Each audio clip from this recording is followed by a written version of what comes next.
真係奇夫奇異果啊！感覺佢變得開朗咗好多啊！嚇到扯晒蝦嘅你，令我諗起細個嘅光芒啊！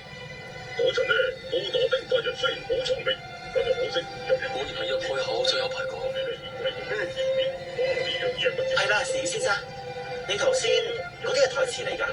你發現咗？話佢會因為喊包奧拿丁喊，影響到自己都喊埋一份啊嘛，所以咪試下引佢喊。嚇！係咁你全部都係做戲？幾耐啊？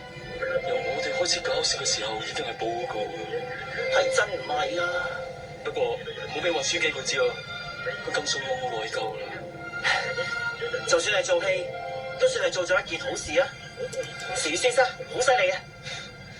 聽到你咁樣講，我作為演員好高興。